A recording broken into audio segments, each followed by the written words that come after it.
pay the last respects on our departed mother, and I believe there are some, I'm not so sure, but I believe there are some that also went to Gai. Yes.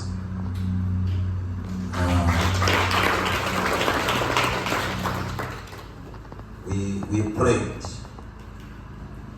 and you, if you're here on Sunday, we prayed that let not this Easter be disturbed. We tried to postpone the funeral. We tried to postpone the loss of life. But we tried. God did what was best for him. Altogether, we tried. He told us, you were here, you had it. If you're here on Sunday. Altogether. So I will take solace in that the Lord shared the message. So at times when he comes with such a message, you also try to see, is it something that we can control? Is it something that we can stop? Is there anything that we can do?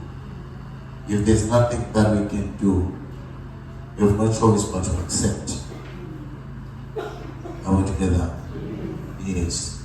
So maybe next time you hear such a prayer, I'm not saying we did not pray, but when you hear such a declaration, when you hear such an invitation, please try to pray strong. Try to pray strong. Maybe if we prayed harder, or maybe if we prayed stronger or much more than we did, who knows? God could have heard us.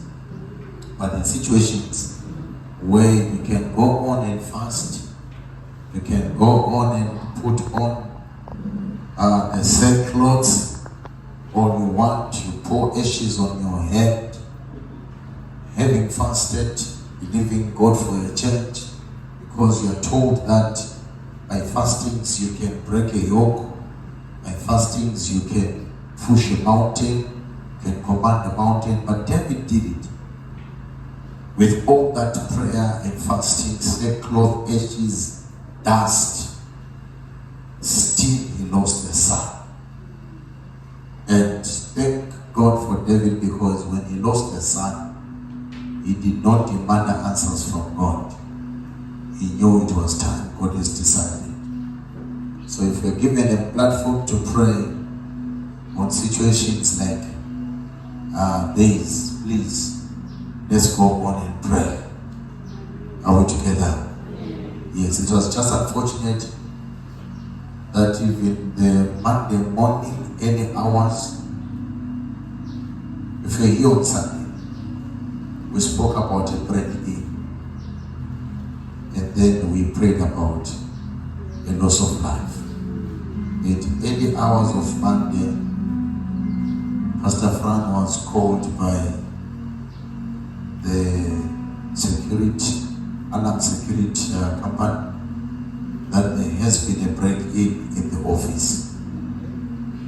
Early hours of Monday. So she said, I'm not going there, I'm not coming there, you deal with it. When they eventually checked the premises, we are not so sure whether it was a break-in that was foiled. It was a break-in that failed. We are not so sure. But we thank God, no one then entered inside the offices. Nothing was lost.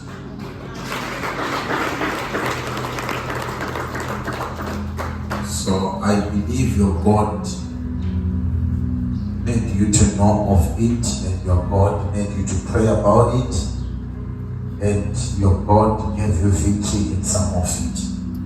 Though we lost what cannot be recovered. Church at Jesus. All right, let's come to our Easter today. I've been ready for the Easter.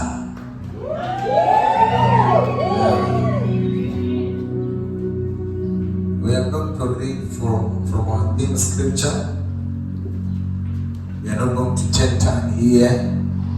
This is just the introduction. So tell your neighbor, don't jump too high for today. It's just the beginning.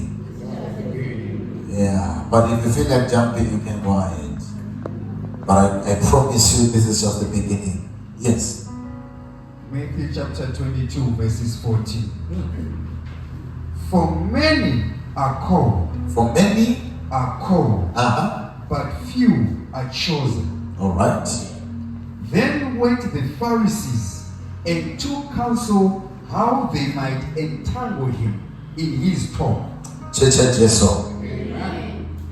For many are called, but few are chosen.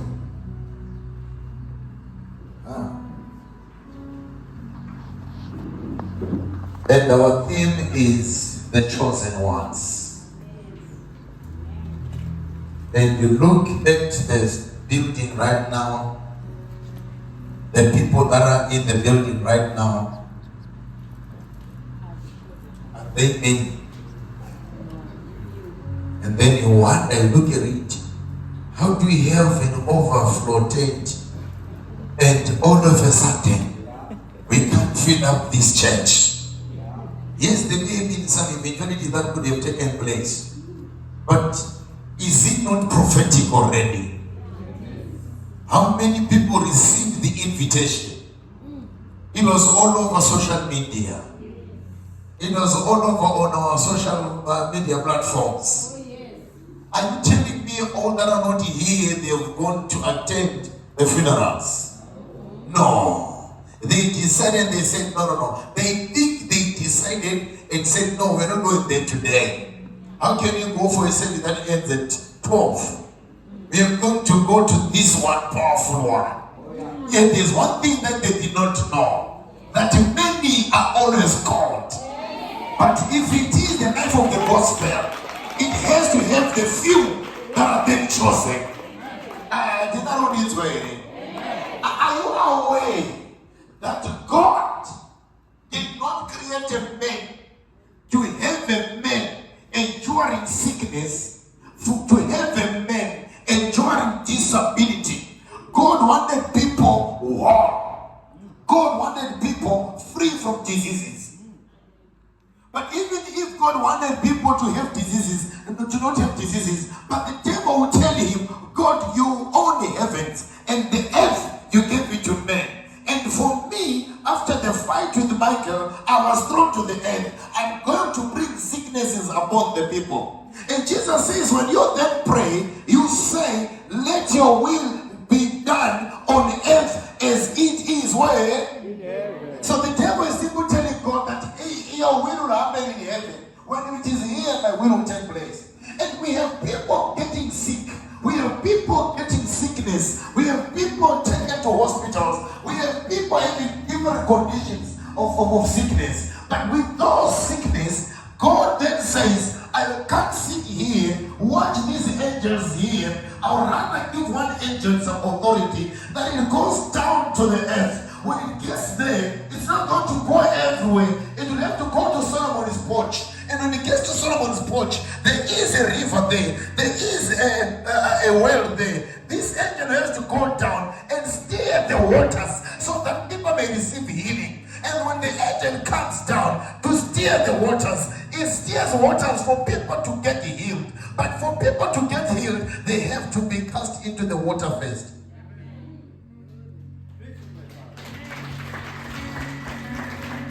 So, mangariva kuda vanhu vapone.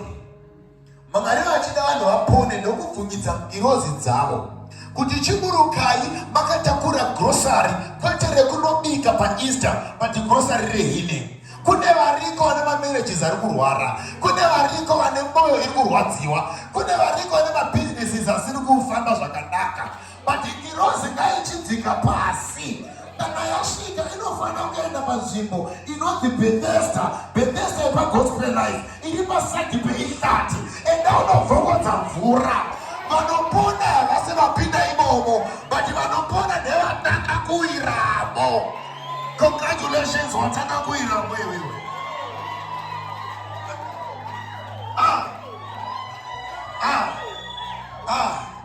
Kune mablessings agadzirwa naMwari. Agarira Easter yepagospel life. I'm not going to talk about other churches for I'm not there. but ndiri kuti pane mablessings agadzirwa nzvimbo ino. Kune kuchanopindwa nemapromotion evanhu vari chosen. Kune kuchanotengwa dzimotikari nevanhu vari chosen. Kune vanhu vachanobata gold negolden generation nekuda kwekuti vari chosen. But vanhu ivava vachigadzirirwa. Mwari ndokuti aya vandazvinzwa golden generation vachimonoida mazoisa nebedroop. Ndakuda musangano nemi, pandichasangana nemi kuti ndikunyikei mazviri, ndikubhabhatidzei mazviri, mobuda muine identity rugare. But musangano unonzi Easter. Irozi dzaregedzerwa. Varipika unoda kuri mafadzo egospelize vanowanikwa paBulawayo. Bulawayo kupi kwacho paChavalala. Chavalala yakakura mhani papi zvikanzi pasaidi peEhlati. Zvikanzi Ehlati negaraji risingashande uko. Kune kumwe kune uchechi nekupi kwacho zvikanzi kuLife Sanctuary. Life Sanctuary yacho ndopano. Kune vatumwa vakamirira kuzoropafadza vanhu, vakamirira kuzosimudza upenyu hwemunhu, vakamirira kuzorestore hope yakarasika. But mvura iri kubvongodzwa nhasi, mvura yatobvongodzwa izvezvi, atanga kuwira. Tati musajamba kana nhasi usava basa kuti ngarawo pasi tadzisajamba nhasi. It's just a foundation. God bless you. God bless you. God bless you. Mwari havana chavanoronga chiri a mistake. Havana chavanoronga vasingazive. Vanoziva beyond zvatinoziva. I can see your future, but I can tell you, when He allows me to peep into the window of the future, I can see your future acting. I can only tell you that I'm seeing you owning a 7-room house. Huh? And then you are owning a 14-room house. Usazofamba uchinyepa kuti mfundisi 14 yangu vakaviona vakaona 7. Meso yangu neunderstanding yangu inoperera pa7. Double story handisiye asi andakamboroja ikoko. Saka kana sandakambosvika ndichakuudza zvazvandaona. Asi ndikakuudza kuti ndaona muchato wako, aiwa usandipikisa kani wewe. Why? Because ndakambopinda muchato uyu.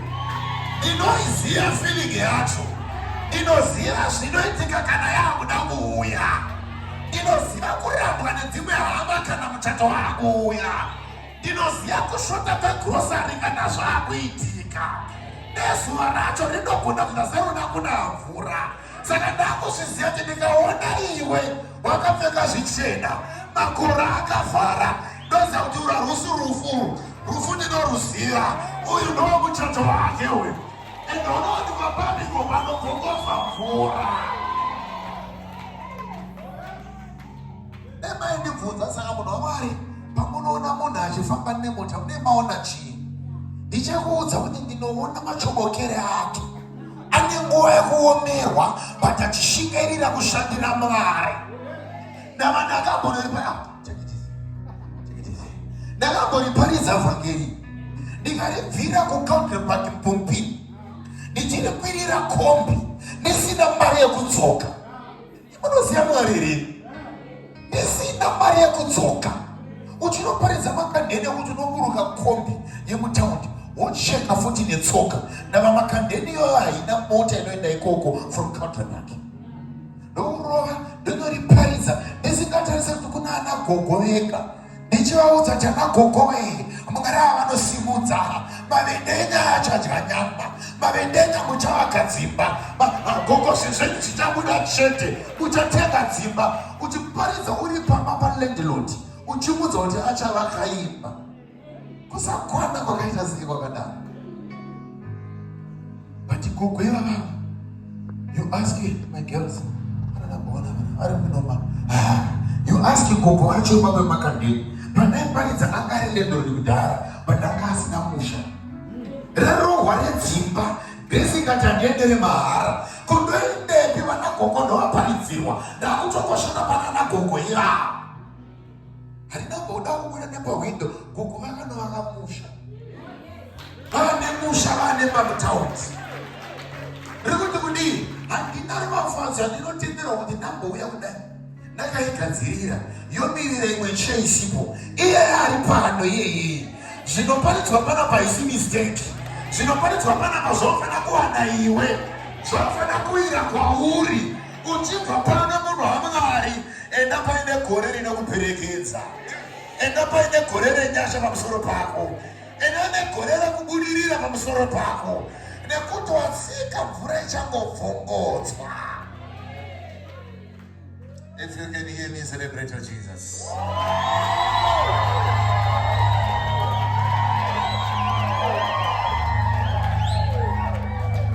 And take it easy. God bless you. Takati tuenda kuEaster. Ngatatiziya zvo Easter chiri chinhu chakati nakei. Iconference yakati nakei. Tikati no, azviite kuti titambe Easter tisinawo machanoonekera, tisinawo machine. Totsvaga maspika tohaya, totsvaga machine, totsvaga machair ekuti nevanotishanyirawo. Hama dzako dzawakoka vasvika vachiona kuti shuwa ichechi ine mared dot. Halo, saundi ichizwikawo. Vachafunga kunohaya, vamwe vakagara pabhodhi zvikanzi kuti tikahaya mari iyi tikaiwedzera haitengeri chimwecho chinonzi chedu.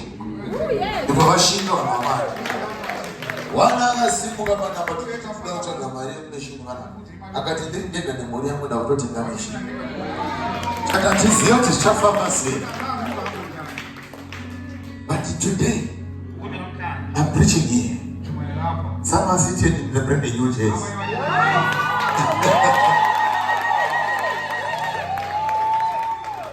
I'm here. I'm preaching with the new speakers.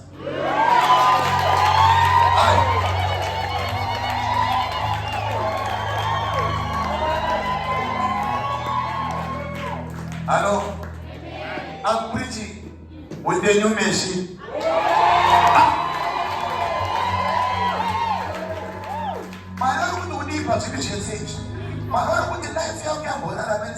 For too long. Chibonosika pane zvinyuwani. Ungoteererawo vhangeri kubva muspika nyuwani. Aiwa ndiyo gore racho iro. Ungoteerera vhangeri kubva kumeshini nyuwani. Kuti muupenyu hwako mugotangawo zvinhu zvinyuwani. But hazvipiwe those who were called. Zvinopiwa those who were called and then chosen. Wagarwa nemweya wezvinyuwani iwe. Wateerwa nemweya wezvinyuwani iwe. Ndati wateerwa nekunzwa nyuzi nyuwani iwe. Wateerwa nekupfeka zvinyuwani kani. Pauchagara gara mune zvinyuwani. Enderera mberi paunorara nanorarama nezvinyuwani. Why? Nekuti you are the chosen one. Can you shout at the chosen one? Can you shout at the chosen one? You can shout at the beat of the chosen one. Let your blood hear it today. Let your DNA hear it today. Let your inner man know it today. You are not a mistake, you are the chosen one. You are not an eventuality, you are a chosen one. You are not here by error, you are the chosen one. It's just, yes, you can play it. Yes, yes, yes. Yes. Yes. Yes. God bless you. God bless you. Zvekuti noramba uchivigwa iwewe zvanga zvichiitika nekuti wakachiteerwa nemweya wambuya. Mbuya vakakupa zita, vakakufarira, vakakudambira, vakakupa tsodi. Zvichinzi happy birthday wazvarwa iwe. But chikukuda kwavakaita kwakakonzera kuti mweya wanga uri mavari ubude mavari ujambire mauri. Right now hauna kurohwa mabarika. No matter wageza sei, no matter perfume waroma, Jehovah. Vakomana vese vanouya kuzoita mabest friends. Naina best. But anotaura zvine musoro. They are married. Wese anotaura newe. Unonzwisa nyaya yake. Unonzwa mashoko akachinyatsonyatsotapira chaizvo. Vanotaura ucha. Kuvanga varimi munguva yese. Kuvatarisa chiso kudai. He's genuine man. Ari kurwara murume nerudo. Hauna kukupa rudo. Unoda kuzonzwisisa. Saka tiri vangani mamuri baba. Ndachazozvitaura izvozvo. Ndachida kungonzvenga nzvenga. So ya ufuna kuthatha omunye wesithuba. Ndonomamdala ayazi ukuthi age le. Wena ithuke one already. Kumele sikhambelane nesikhathi. Akazatodala nokunyembela kuze manje wewedwa. Uzozwa ukwenwa. Uzozwa nema-status. Uzona nefoni yake isikapindi. Tifoni yake na timetable. Zwani kaviri akaenda kumba itapinda une network. Akubaza ndoba inofonereka. Wotsvaka-tsvakiridzana ko vanotodzi Mr. So and so. Vane mukadzi neana. Chii chachiitika? Wakochiteerwa nemweya wekumashure uko. But hauteerere kubva muneshini nyowani. Hauteerere kubva muspeaker nyowani. Kuti uende kunoteerera futi murume weold. No. Wapiwa mweya. Achauya kwauri mwanasikana. Akuuya aine mashoko manyowani. Iye wacho ari mwenyowani. Zviri nani akachibva kune imwe marriage. Iwe wakabva kune imwe marriage. But at least haana mumwe munhu muupenyu hwake. Iwe ndiye ndochakakosha chake. Iwe ndiye waanokoshesa. Ndati watakurira mweya wokukosha. Jesu. Amen. Don't you get us scripture? Don't get us scripture. If we can take it again. For many are called. Madamari, kana uchiziva uine calling. Iye scripture ka analyze. Kana wanga uchidada nekuti une calling. Iye scripture ka tell inofana kuwa humble. Calling. Nobody dzidza kuti calling yega haina zvinobatsira. I now understand because it's been troubling me for years. Why do I pray for people in one line or another line that are 20? 10 of them not the calling. No, to run to the land, they got Sakamari. I don't take any part 20 when they call me. Calling you. Oh, here on my TV, you will see a man of God calling people. You have to call him. You have to call him. If there was a way, not doubting the man of God, but if there was a way, I would actually look for the objects and see what you are calling. Very complete us. Very quick us. 10 years down the line, when I have a calling, and us and a calling. We're not different. If you're calling, student, if you're calling, you're prophetic, if you're calling, you're a child, if you're calling, it is. But up to today, I just want to make sure that you need to do it. But then calling him a child. I just decided to tell my child, I start to end the getting on this one. Nasi chirumu chake panochitaura anochifunga mushe musoro chakubuda mukama chine vigoroni chinobuda chichiudisana mukana asi ndiane ndikuchema chitanzi achamadzinza ringi anodamuka mutsvene achitanza yepanyama anokuroza kupinda mabhodha asiri ekwake asvika ikoko kuti adzidze language yekoko anokuudza kuti andanda kuzofundi language ndakaenda kuzotsvaka chii unefamba nemota ipi utifamba nefutron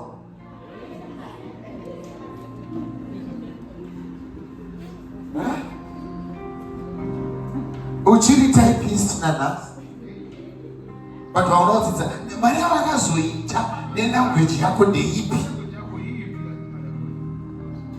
ane kulinge ini anorwarirwa kubva kuhuku dzorwara dzichisa kusvikira rwara achirwara But I'm calling you. I know.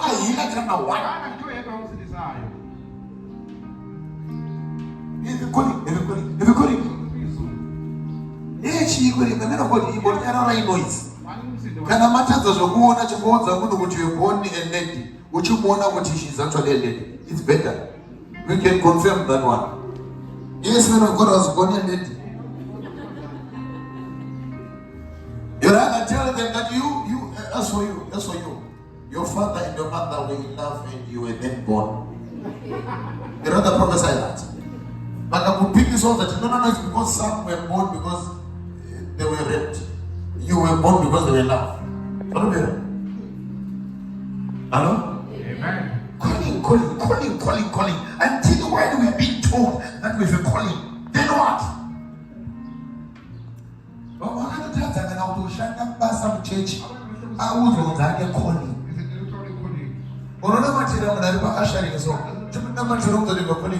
I saw you being a pastor. I saw you being my pastor. From that day, I started to clean. I wanted to ask okay.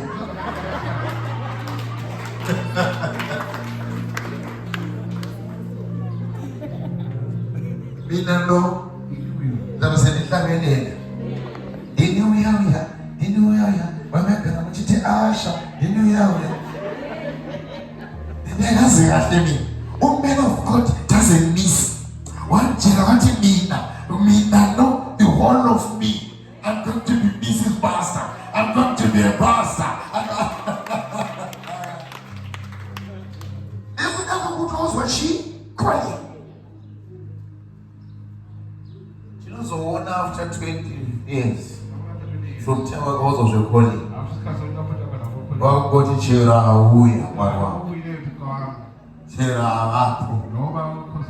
And I was like, they were the show going to write Twitter. This also.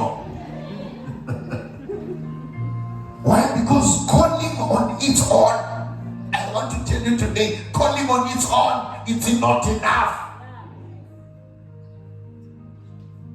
After being called, you have to be also I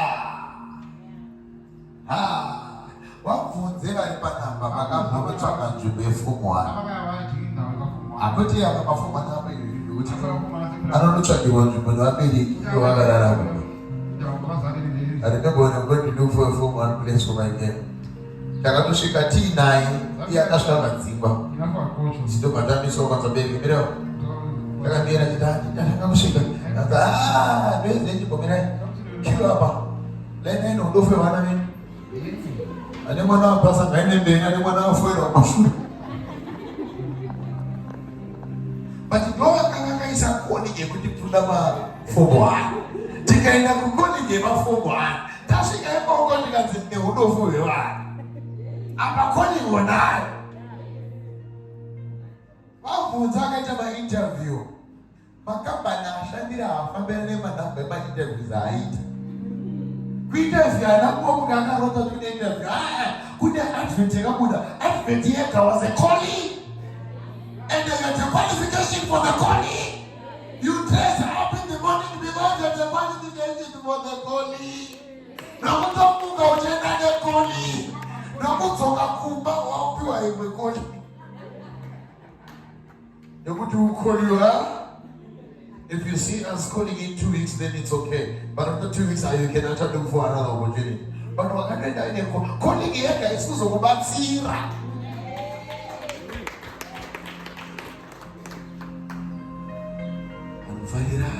Yes. No matter where you are called from today, don't just celebrate the days. In the days of the city, the city was another 2 weeks.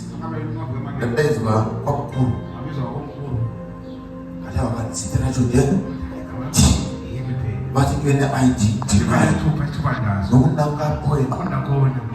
No, she can never see the way. That's no sugar.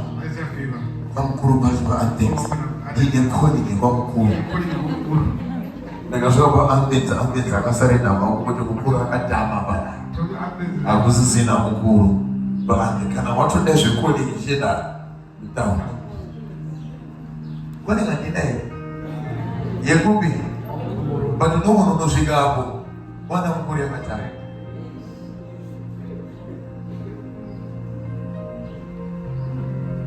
Where's I get a heartbreak? I will call him. Why they call you? Okay, that's the Zimbabwe. I say, Pastor. Some very more. Because of the heartbreak is because of the calling. Jaka chikeni listi nerudo vanozviziva kuti calling yake is not enough. But the man of church and not to do mountain of faith kuku. Nekuda me calling. Mungozo ina ne calling. Church is also. I need to have a call. I just want to find out what from troubling you. It was anxiety. Are you quoting the prophetic? Oh wow. I think they came out of God. Actually, they don't pick up and see the because you didn't peace. Actually, no carapati, there's one also. How much professor? It's a matter of time. I'll be doing better than this. A long time now. You didn't my house when Yasso did I even. Who knows what that depending on Yasso? What did that told about the prophets? I said, any one of the prophet. Moreni menu uchurch madonna mata hamupinde zvindoma vachingopinda nezvidhoma kudai denda vasimuka rakatatata eri uyo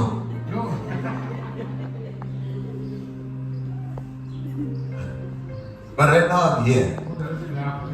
One day I preached, I was preaching here about the Satanist, and I told you the Satanists actually were here, and I told you but the Satanist and the Satanist will have been sick. But the Satanist will go rootness. And the Satanists are was the initiative. They are actually operating. And I told you that they are here. They're talking to you, they're looking at me. It depends the sense, no one matter. I'll go with that. I got to put up one of them. You're talking about me now, I'm sorry. I'm not talking about me here. Yeah, that was the beginning. I don't know, I'm not going to back. I can't remember if you are still there. But I'm going to put such a son of a dozen. I can't tell what I'm I don't know, but the second is a normal room for the here. If I'm not vote out here, are you sure? Yes. Because the money back down. The matter of the safety number. Okay. If that's the number, then you're one of them. Some day, I think that will reason. Because we know the price. The reason is on us. So Tuesday, no matter what, you would have recovered the happy. Such a number is a morning. Can all serious we are, also from church to parents, on what you Satanist to we are, and it has she to go to face. And also took. Hello? Hello? Kodi niyenga. Abana, kodi ufana na mkuu cheki ye 1 million. Ye milioni abana tibu deposit. Akwasi mutenga chiko chose dine 1 million yamwe yokupro chiko che dollar. Actually 36% dollar. Akuchwe kuti $1 kupe give me bread. Change right around. When another one they cannot cash it in because it's signature. It has your name. So call him on its own. But call Mawawanda. Bagazara Gospel Life. Masensi 2233. Ichiponzi Easter everywhere. First day comes a Friday. This was all shit. Calling Yagapinda. But the Mawuya Kusoma Batizo. Uro mafazo Easter yefe. Tanga kuira. On the first day. The chosen ones of God. Hazuramba baruya, hazuramba bachakara bana bachifara ushitichirowa badikarawazia. Could you are among the chosen ones? Walk with that confidence. Not the confidence of calling an abasa. Nakuta, bakanda ma heartbreak wa pute. Bana juzira. They were called into loving each other, but they were then not chosen to be married. So kunala relationship.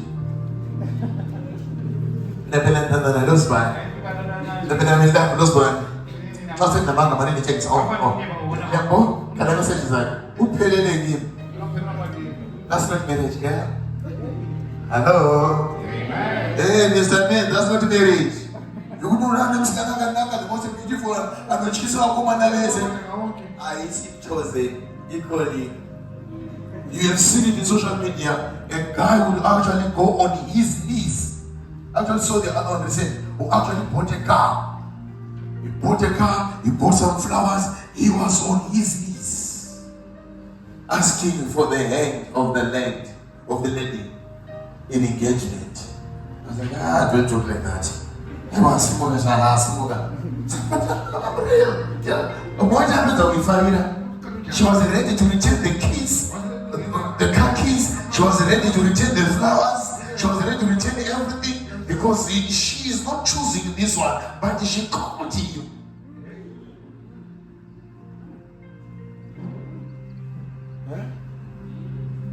You already did that in the Mokomane Arab. For this never about present woman.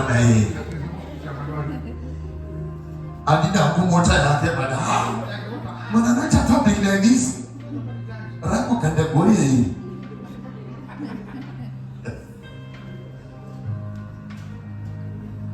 So, we are not going to celebrate over a calling, but we're going to celebrate being chosen. Make sure from today, there is no day that you're going to skip. You have laid the foundation. And I encourage you, this is a spiritual principle. This is a spiritual principle. I was looking at myself yesterday when I left here after we were coming to church in South. As I was going to Paradise, I was looking at myself and I'm saying, but God, what are you doing with us? What have we done? I always ask that question. I always ask myself that question. Chicha taita. Chicha tamakonyera. How many things are valuable that are bad for us? Almost every month. You are allowing us at our level. This law, you are allowing us to have things worth $500 or more every month. In case you're not opening your eyes, in case you're not seeing it,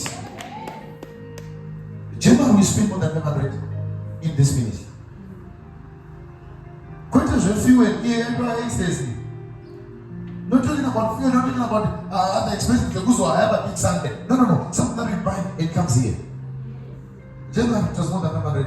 February more than 500. March Araba Udopera. I just see something. She says, you come on, man of God, you know, church Yako.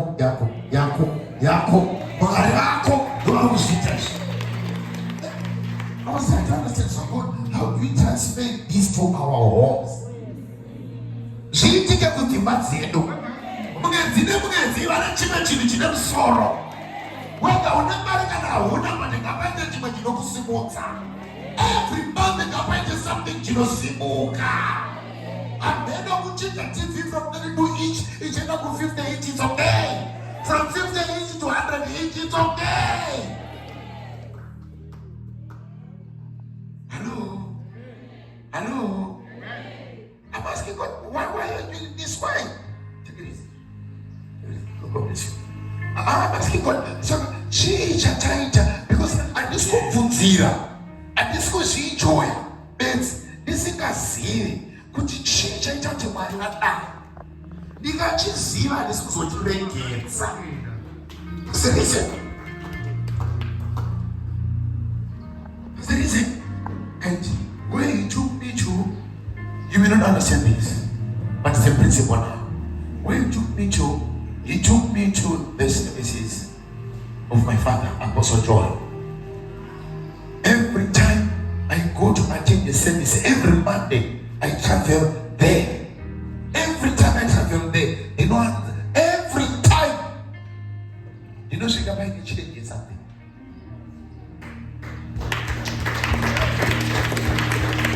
Not just change. You could even watch it. No, I think it's broken the record. Zimbabwe Music College. I graduated from there. Okay? I have made the graduation that was held from there. People, they come and attend that place. But it's so far in the overflow, yeah, Apostle Joy.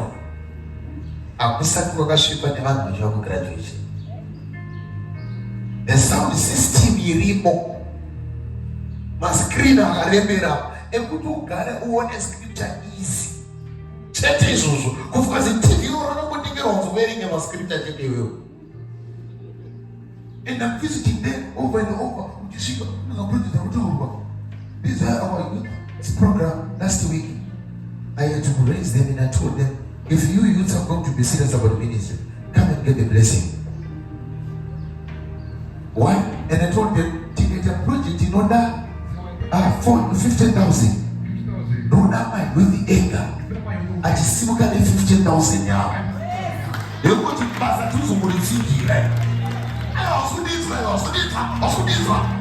Now, the moon no gospel like the moon no. Thinking about paying this and that's okay. I would end that. Just as a towel, you direct a gospel life. Read the 15,000. Project at Ofapa.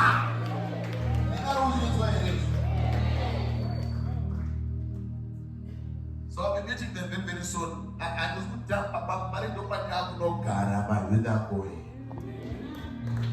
My next meeting, my married over no Gar. Today. Agenda, what agenda? Yeah, so I question in my with them. So I was saying, then when I saw the Bango, General American, Rajipango, the Valentino, in a general event, Marriages and Magic. You know, now I'm calling my gun to drive a chicken, Chisiri Chokuba, Chisiri Chokutesa movie working, Chisiri Chefeva Ivan. I hear the same market, Marizona Chim to Navality. I know that the problem in especially in Africa, Munotaka projects much beer. One of my ideas is Musimuka go have farm. Yet, if I'm on Simutana, whenever secrets are Musupiwa, Ebusimuka, whenever principles are Sulu practice, Ebusimuka, when I was a Mazila Chambera, in the Rutikana, around the Maoko Aya. No.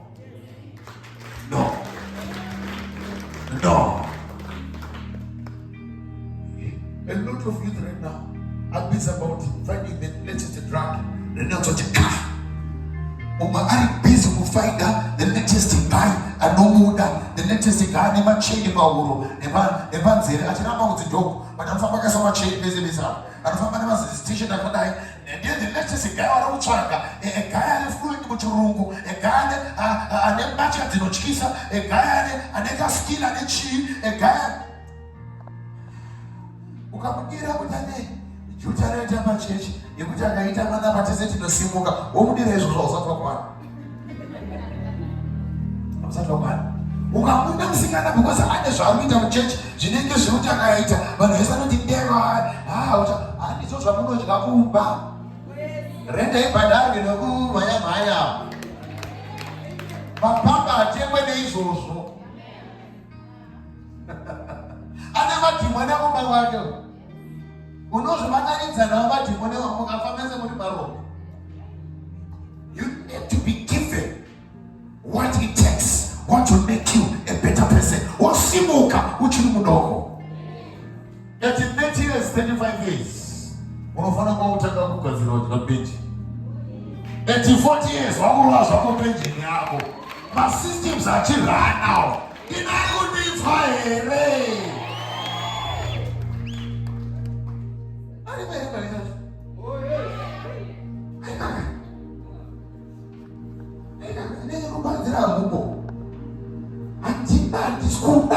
If I'm a man of God, that is good. But the more I know, I know 10 years, I got a bunch of Roger. Baba garaba chiroja vakazwana baba chembera mama vako mbuya vako vakagaraba chiroja vakazwana baba chembera iwewo futi urudoshinga kupinda murudo usina plan next house urudoshinga kudanana naye usina plan yekuti utsvadye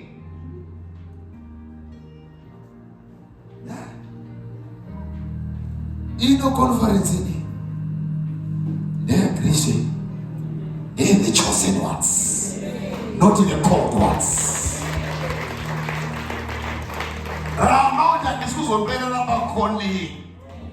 I want to qualify to be the chosen one. And this goes on the called. I have to get rest when I know I'm the chosen one. What does Takataka is good family are called?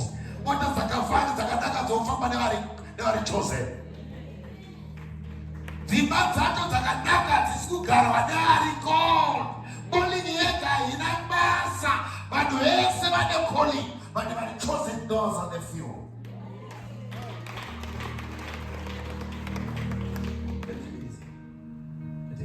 So you realize every time I get into the presence of my Father, every time I visit his services, every time I get there, every project you know and I tell you, it never can make up with Yakonamira, no way okuno, I just quit my quickly, name my church, I start my quick in the moment of God, I did not think I am. We are only competing with who we were yesterday. That's a great thing. I'm so bad to another man of God, I'm so bad to Matishowa, and why do you cry when you're singing tongues? You're chanting, ranting. Jesus was one of the same every year. It's not possible, can you swatch?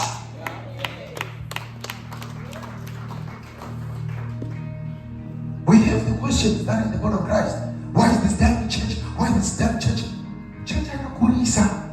Tunapovuta tu why uchiramba uri munamo iona Yesu uri twasos.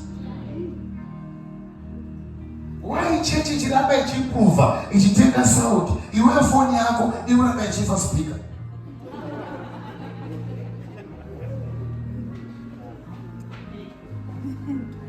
Ano? How is your man? Sasa kugilungisa. Ngiyezama maluka khati. Ucaba ukuthi ungakhathi lokho yike. Uyakwazi ukuthi awufake ifoni kuphela ufela ku airtime. So quality airtime is beyond. Ingakhathi ifoni le akala nje imali yokuthi afoni zebeni. Phela le clama sai lifaka bona uthi ayizona. Kana befuna ukujoga nini? Ya. Ano? Usungizwa. Ya koja usikala chosen kana. Natika natao ya kuno. Tahuya kusoita chosen. Gashinechi. Ekuti ndikuatenda service ya baba. Wataura kuti ndikuda chakati. Ndichibuda imomo hadizive zvine zvaitika. It's a spiritual transition. And I come here, nobody knows. So that you know, so Paridza. That root of one have I said it. Do you say that what to so? Kuramba kuti zvanatwa kumba. Kasitike futi nekuno. Davana babaleka na utsinye. Wekuti zvinhu zvikuitika kwaari kuno kutoramba titakura. Zvavaita vari kuti vana takuzarona iroti. Tifamba one ipapo. Chita upenyu hureruke. Paridza ivhangeri zvinotiremerera. When I attended the first session, my first time I attended Apostolic Summit, we got there. Tashika tabata time. Tena kuona vi. Tisazoitsvaga kana tauni takuya kuservice. Takaona vi. Tichiri ipapo. Takaona mwana zvinhu zvakatenda. Kwanike mwana wa president. Tiago. Ana kuhani.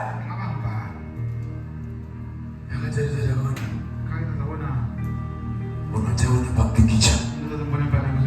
Udele kamsoro kakashimika shimika wena.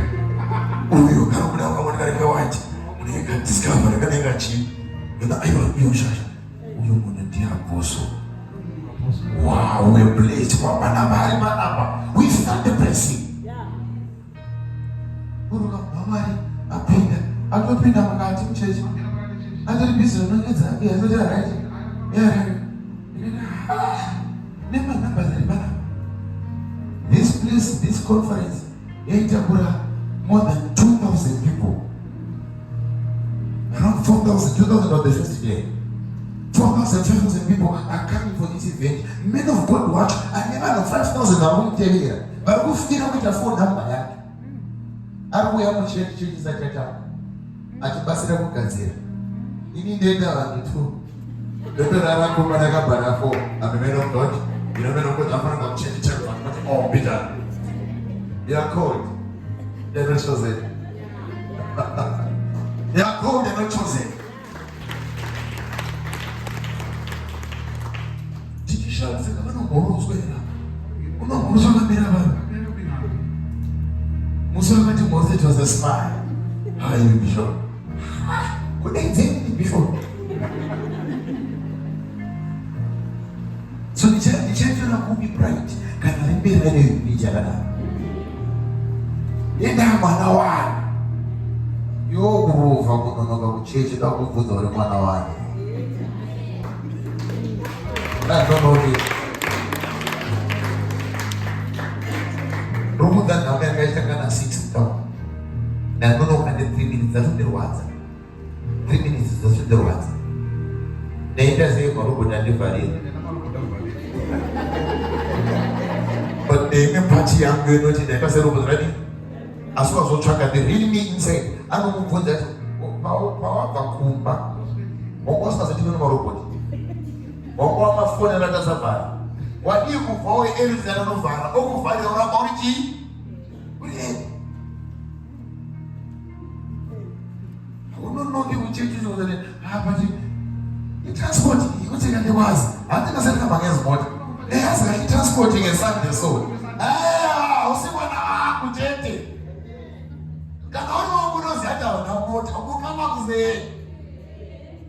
Ima baba kumbezi jirama kukunde so jizi yetu kumbezi wa kundi visa mama chose wa wewe utimiza kwa code ini na not code ukanda kumbezi wa mungu wakanda taxi inarudi swahili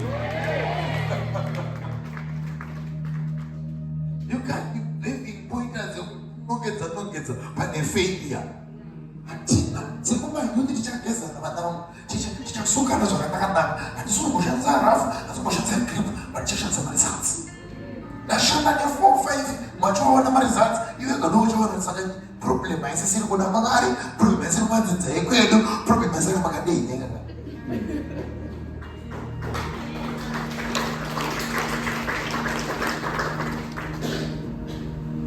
Our arrows now are changing message. Ranya leve 12. Osha leo ndakaita 4 ile karibu. So ukameja. Bali mkoma na kamba. Why is it that to campaign you? Wajenda zemari kwa. Wajenda zezimbabwe. Nakakudza itaenda na man of God. On of these other services in town. I declare she is the youngest businesswoman. How old was she at that time? She was in grade 2.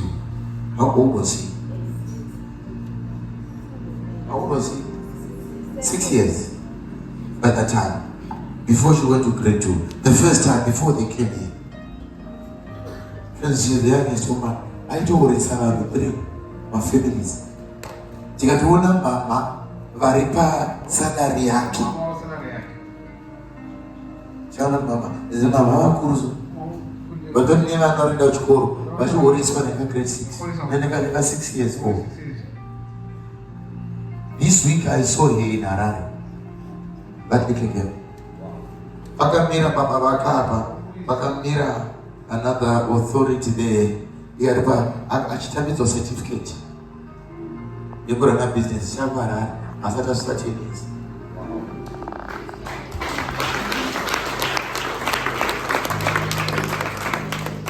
Mutemo unoti vanhu vanopinda vanofundisa maaccountant so on vanofanira kuva ne 18 years.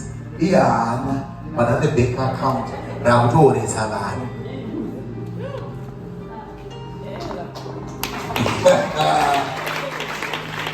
Iwe uchirifunga kuti ontenda yomba uchirifunga zvemujolo kamwana kane 18 less than 10 years katova nebank account ratonegoshiedwa kuti tingadii ndiye muridzi wekambani aane vashandi vakufanira kubhadhara NASA, vakufanira kubhadhara payazwin, vakufanira kubhadhara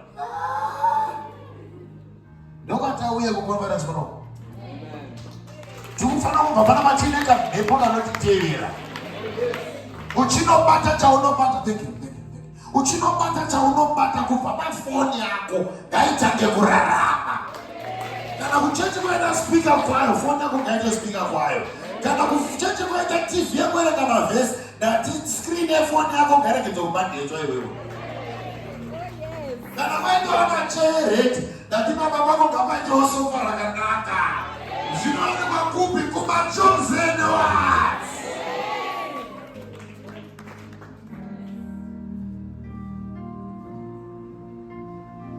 Handisi kuramba ndozvainazvo fonasi vanhu vatouya kwatuba zvinochinjwa.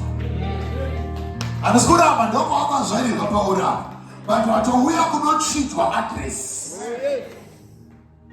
Bishop Duncan Williams, I saw him this week, his clip yemakore nemakore apfuura. He says the day he buried his father in the village akanga chidiga baba so ndokusimudza meso kutarisa zvakaita community andakasimuka ndikaudza vanhu pagomeni ngati this is the last day muna ngatisanaza nemudaraunda inini I don't belong to you again unless you are ready to meet me we change this community. Hello? Ndada kuti uchidzokera kumba izvezvi indanoudza masofa ari pamba tambowirirana tichimuranga ndandisati ndaziva nhau yechosen ndaifarira kuti I'm the called one of Christ, I'm the called one of God, but ndaakuziva chosen. Muchosen haagare vakadai so. Kana Jesu agara pamba pambogara papi baba. Ndakuda kutengeserwa rimwe sofa rirwa tisina sofa kumba. Takaedza kuribhadhara tikabhadhara mari nanhasi akarohwa rakaramba kuuya. I was being reminded by him to say maida sofa reakuiriita sei kuti inini ndiyo ndizogara pamu nesofa wandakadaro. Tanga rikadzarirwa nerakanaka kunodetsera design yekasofa 1 iwewe kunodetsera kadesign kedress 1 iwewe dress yakaibana idesign iyi tora machina ako 5 unodizainza zvakasiyana tinotangira ipapo. Halo ndinokurambidza kunoita grocery yako kubanasi kutoka 100 rand zema grocery mafana kwa salt mashuga masamba nyama maveji zvese 100 rand iwewe iwe ndezvo vari code izvozvo but vari chosen hazvichaite tinonotenga zvesoto. Upenyu hwemari hunenge abeti upenyu hwemari hunenge iye ngachidana here aiwa but upenyu hwekeshi hunenge ende unorarama seunodada iwo uchiziva kuti handisi kudada ndo upenyu hwangu ihwohwo ane golden generation inotoraramira zvesoto. Chichinzi chingwa chakwira hachichatengeki iwe ndomusoro panotenga kuri hoyo akachibata chisiri plastic bag zvekuratidza bedzi kuti ndinozviitira soto. Kune vaida kuti ndishaye mari yerent vaida kuona chigara panze patakaonana muraini muno mamundizive wai muchindienda zvakadai ndaakuchitengera soto. Achimborambidzwe unongotenga kredi rako remaza inogara kumba panoenda unotenga chingwa omuna nemaza wakaisa mujaketi wakubva ikoko wotora maza yako 3 muplastiki nechingwa zvengerogorotenga zvese uri kuitire chiko soto.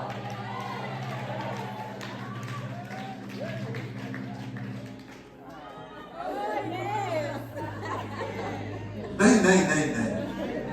Kungotora mota unoziya unoda iwe zvirimo masocial media.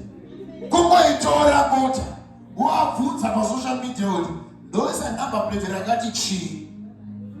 Masidaza manamba ndoisa zita rangu ripi ramunoziva. Vachavhota rakawanda isa iroro.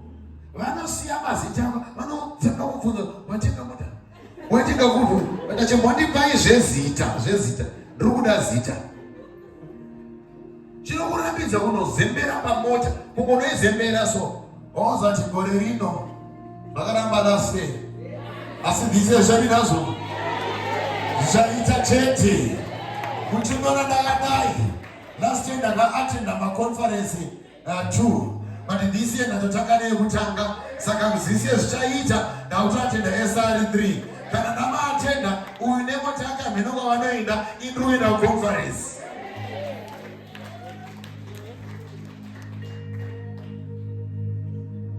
Wasati waziyana nasi dress rinodhura tinotesta sei. Kwanotengeswa unokuziva. Chimunopinda manotengeswa anodhura. Wavaudza kuti makanditarisa ndinofitwa nesaizi chii. Vakatauza kuti usaizi vanusashifti vanera mina mazo XA because nditenge America. So lava vavo medium lava haakwazi. You can tell me. Vabuye naso vakubhokise uyengena kudressing room sichaupelele fihli perfume chaupelele chap perfume wakufaka esikhwameni uphuma kuze wogele mbona nje enxakini semfakele hairstyle yobona esikhosambana hairstyle uthi ngibothe hairstyle sefonini yambana hairstyle uthi this siyaphuma manje uyakwazi bakamba manga wenzela ukuthi uthenge kanti wenzela ukuthi uthathe isikhathi usigqokile. Umpubele ifoni. Phone that one picture. Not one picture. Because many instruments are what matching is it. That's like I got one picture. Cha. Ita tamu. Utati phone na kufanya. Ukini koza kusema kuye. You are done. Wakusenda status yacho. Zvazvinobatsira varoi vasinganopfeke zvakanaka. Vakaona vakuzvipfeka zvakanaka, hondo havachatoirwise futi. Vakutongosara usati uyakapukunyuka. Wakunoshanda nevhiro rwanaro. Hazvisi zvekudada nhandi ndezvesoto. Hazvisi zvavari goti ndezvavari chose. That's how I got married with my wife. Takaziya kuti maringa aya chimukuri takumbira tokurambidza kutsanya kukwidza gomo unopedza makiri yachina mutsanya wakuroora unoona tezvara vakamirira mari yavo tsanya wako usingashanda ndokuziva kuti tiri kusunga mari madhimoni akati tisachata manje mari yekuchata noita mari anotangira kuma150 zvichiendawo tikanotenga $1 for 2 kutobvunza una silver here una gold here. Saka mapuraizi akasiyana here kuzayo. Mapuraizi akafanana. Vakutora gold ichivaima kwakunoparidza ndakabata mai wakomana achitora mapikicha ndichabvunzwa nani.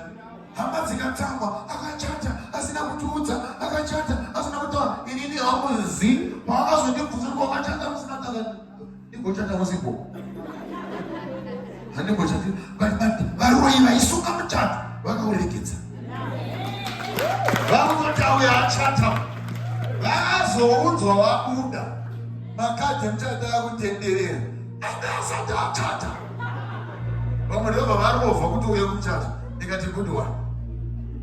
Hello. And now I'm confused. Things are strategy about confused. Vanokusungira because vakabva kuda kuenda. Vavanzwa sewakatoenda usati waenda. Wochiita chakusunga iwe wochienda zvako. Inodabatsira here. Inobatsirana here. Gospel life. Gospel life. This year. This year. Say it like you mean it this year. I am a golden generation. You can celebrate with Jesus.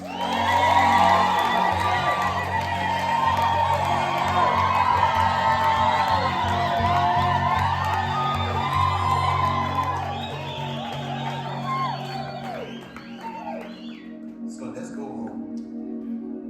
Go and get prepared. Yeah. I told you it's a principle. Yeah. Make sure you're here tomorrow as early as you can. Imbo wani namo yoyo kunonoka ya. Umbo breaka mhepo dzinonotsa zvinhu zvako. Umbotanga wokusvika. Uzive kuti kune vatuma vanovhongotsa mvura. So for this conference, don't be late. Don't be late. Don't be late. Time yaiziva, time unoiziva. Zviri nano usinochiboeka napanapa. Time dzakwana, wakagara, uchiona vaita zvakuita, iwe wapani? Wapana. Uchiziva kuti ndichaboeka nanyama yangu, but chemuyeya pane chandokutora. Ndichaboeka nakugara pano, but chiri spiritual ndokutora. I'm not going to be second hand. You know me, I'm not going to be. I told you, some of you, it is Chaka Basa, it's not Basa. My best friend, I'm very best friend in those days. Yes, well, I never had a best friend, I just had one. But that guy was also one of my best friends. Nobody told me that message. I just had this open, Ruda pass. Look one opportunity, look one to me that message. But not to the message, I would have said, Jesus was so about to look at this so akashida vanhu 5 so ini matopinda muri 3 then you are going 2 vari kubva kugwero so you guys you are sorted unongosvikotaura zita rangu chete ipapo ndakaiswa ndezvemananyarara andasangana naye ndanomushanyira ndamumhorosa tataura ataspenda time ndamuudza zamani zangoti ndaona katiri 1K breakthrough zvangu zvitofamba. And I will keep on praying. You are a prayer warrior. She no good. She do it. You are not serious. You put now on the stamp. You are not serious. You good. You have a message. I have because I'm serious. The water order. Child paying that. The man so that's not all the message. Yeah. Because of what I did, Chawanda message I could pass. I'm sure I got a Zulu. See if I got a Zulu. Message ya kubasa ikati yatawanda ichi anakufuriza ipapo yakuti baba yake kuona mangwani akasara akamira was actually also a prophet that anosara akamira ipapo ikatoenda ndokuona mangwana shamwari ndokuona anangomutsamura namuvenga yakaziva ati shamwari yangu isina ushamwari denga. Hello? Toda mweya wenga wabviswa kuti unofungwa chete kana vanhu vaomerwa navakufunga zvinhu zvakanaka.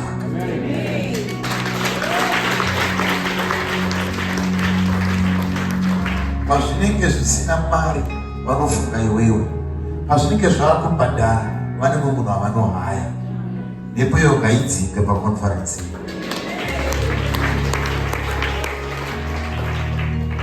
Kana kakutarisa unatsokuona munhu uenda naye out chafara kana ndinogocha tonofara tonodi vanhu tsanonga kuroora unonzwa nzaarora iyo wasiya ndinozvera mupezvo zvinetsana Jesu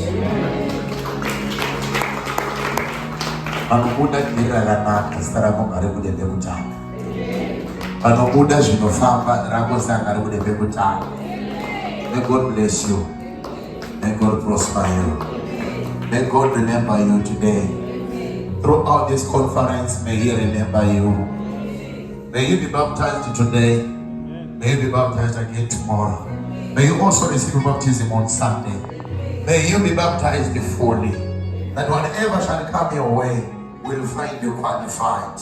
You are no longer a called one, but you are part of the chosen ones. The few that shall be elevated, you are among them. The few that shall be chosen, you are among them.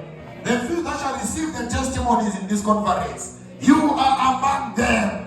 The few that shall bring joy to another, you are among them.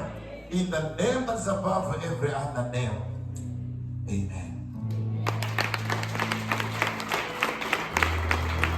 So if you need of prayer, you can come. I can just lay my hand on you.